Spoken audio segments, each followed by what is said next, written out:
बाब 5, जिसका ये ईमान है कि यीशु ही मसीह है, वो खुदा से पैदा हुआ है, और जो कोई वालिद से मोहब्बत रखता है वो उसकी औलाद से भी मोहब्बत रखता है। जब हम खुदा से मोहब्बत रखते और उसके हुक्मों पर अमल करते हैं तो इससे मालूम हो जाता है कि खुदा के फर्जंदों से भी मोहब्बत रखते हैं। और खुदा की मोहब्बत यह है कि हम उसके हुक्मों पर अमल करें, और उसके हुक्म सख्त नहीं। जो कोई खुदा से पैदा हुआ है वो दुनिया पर गालिब आता है, और वो गलबा जिससे दुनिया मगलूब हुई है हमारा ईमान है।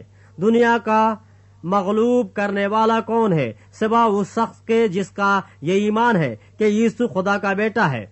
यही है वो जो पानी और खून के वसीले से आया था, यानी यीशु मसीह वो न फकत पानी के वसीले से बल्कि पानी और खून दोनों के वसीले से आया था। और जो गवाही देता है वो रूह है, क्योंकि रूह सच्चाई है।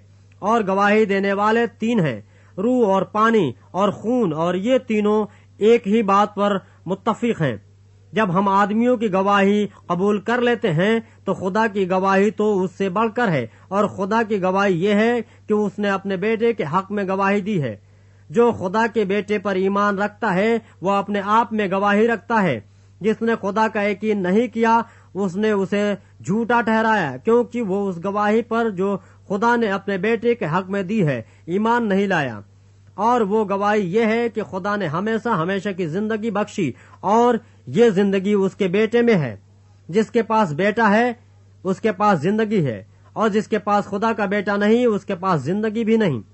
मैंने तुमको जो खुदा के बेटे के नाम पर ईमान लाए हो ये बातें इसलिए लिखी कि तुम्हें मालूम हो कि हमेशा की जिंदगी रखते हो।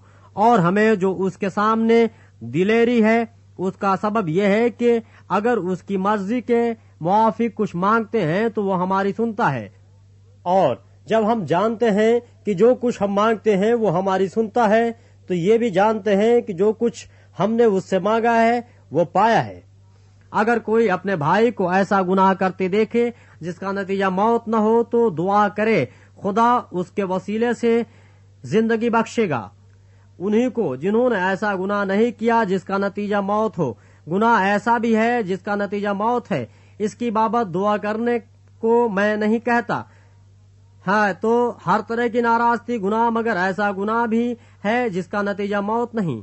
हम जानते हैं कि जो कोई खुदा से पैदा हुआ है वो गुनाह नहीं करता, बल्कि उसकी हिफाजत वो करता है। जो खुदा से पैदा हुआ वो शरीर उसे छूने नहीं पाता। हम जानते हैं कि हम खुदा से हैं, और सारी दुनिया वो शरीर के कब्जे में पड़ी हुई है। और ये भी जानते हैं कि खुदा का बेटा आ गया है, और उसने हमें समझ बख्शी है ताकि उसको जो हकीकी है जाने, और हम उसमें जो हकीकी है यानी उसके बेटे यीशु मसीह में हैं।